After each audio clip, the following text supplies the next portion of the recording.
students, in this video we will discuss the topic Kepler's law and Newton's law.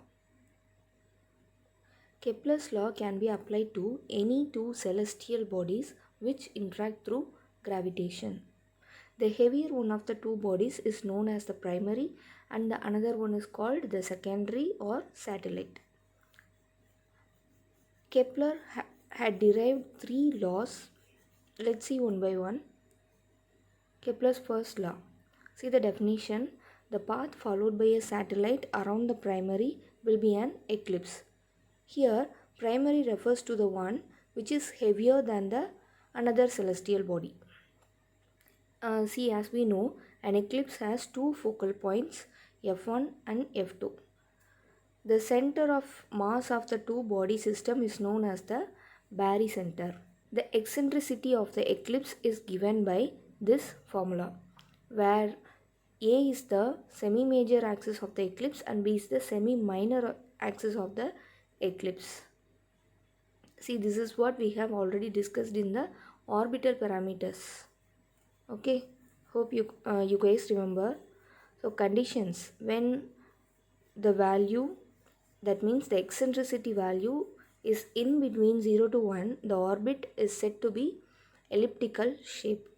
And when eccentricity value is 0, then the orbit becomes circular.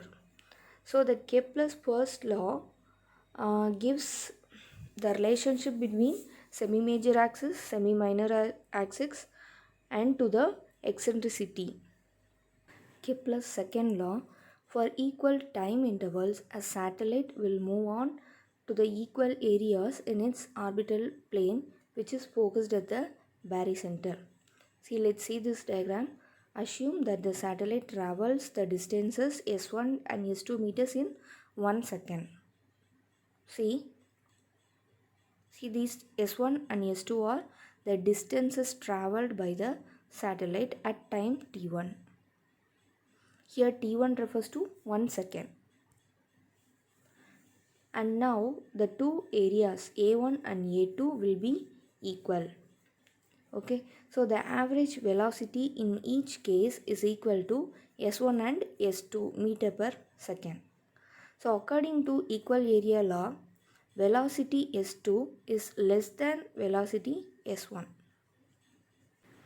So because of this phenomenon, the satellite takes longer time to travel a given distance when it is farther away from the earth. So by using this property, the viewing time of a satellite from some particular region of the earth can be reduced or increased.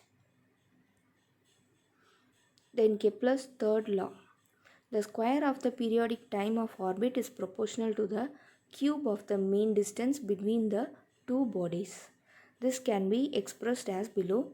A cube is equal to mu divided by n squared, where mean distance is equal to semi-major axis, that is denoted by small a, and n is periodic time of orbit, or otherwise called as mean motion of the satellite in radians per second.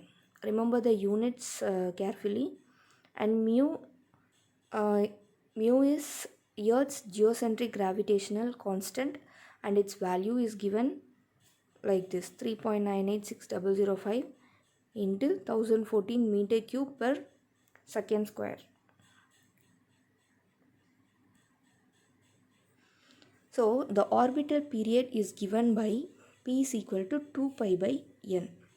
Okay, so the importance of Kepler's third law, it shows that there is a fixed relationship between the period and semi-major axis, and the geostationary orbit can be determined from the rotational period of the earth. Let's see a problem for Kepler's laws. So the problem: calculate the radius of a circular orbit for which the period is 1 day. See the given data. The orbit is circular and the time period is 1 day. Okay, so the solution: step 1. So first step is to find the mean motion. Okay, so the period is given 1 day.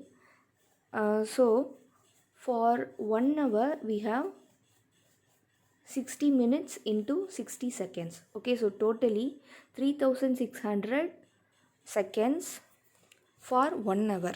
Okay, so for 24 hour we have 24 into 3600 seconds, which is 86400 seconds for 1 day. Okay, so which is equal to period. Then mean motion formula, n is equal to 2 pi by p. Okay, so here our p value is 86400, so the value is n is equal to 7.272 into 10 power minus 5. Okay, so the unit is very important, radian per second. And for step 2, to find the radius. Okay, so from Kepler's third law we have a cube is equal to mu by n squared. Okay, so mu is the constant value, we know 3.986005 into 10 power 14. Okay, and n squared. Okay, so the n value we have found out in the first step. See, 7.272 into 10 power minus 5 the whole square. Okay, so if you solve this you can get this value. Okay, and this is the a cube value. So to remove the cube, okay, so we are multiplying by 1 by 3 both the sides. Okay, so this 3 a cube, this 3 will be cancelled, and in this side, this is your right hand side, so the value will become like this. Okay, so if you solve this you get the value a is equal to 42,241 kilometer. Okay, see, in the given data you should clearly note that the orbit is circular. Okay, so if the orbit is circular, then the semi major axis is equal to radius, that is your small a value, and you have already found a value. So the radius is 42,241 kilometer. And Newton's laws. Okay, so Sir Isaac Newton developed two laws of orbital mechanics. Okay, and these two laws are also applicable to the earth orbiting artificial satellites also, unlike the Kepler's law. Okay, so the Kepler's law is applicable only for two celestial bodies which interact through gravitation. Okay, but in Newton's law these laws are also applicable to the artificial satellites also. Okay, and Newton had derived two laws, Newton's law of gravitation and Newton's law of motion. Let's see one by one. Newton's law of gravitation. The gravitational force of attraction between two bodies with mass m and mass small m. Okay, so the mass value of two bodies, okay, are indicated by these letters capital M and small m, is directly proportional to the product of their masses and inversely proportional to the square of the distance. Okay, so distance is denoted by small r. So this is the formula. The force F is directed along a line connecting the centers of the two bodies and given by F is directly proportional to m, okay, capital M small m divided by r squared. Okay, so to remove the proportional value we should replace a constant, that is universal gravitational constant, and the value is given like Newton's second law of motion. The acceleration of a body is directly proportional to the force acting on it and is inversely proportional to its mass. That is, A is proportional to F by m. Okay, so it can be otherwise written as the force acting on a body is directly proportional to the product of its mass and acceleration. F is equal to m into A, where A is acceleration, F is equal to force and m is mass of the body. By equating these two laws, the following are understood.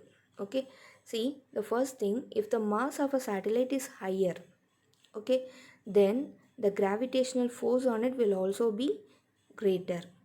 Then, just opposite to the first statement, if the mass of the satellites is very lesser than the central body, okay, than the another celestial body, than the earth, then all the satellites have the same acceleration at the same distance. Okay, then the third statement, all satellites in the same orbit will have same velocities. This velocity is inversely proportional to the square root of the orbit radius.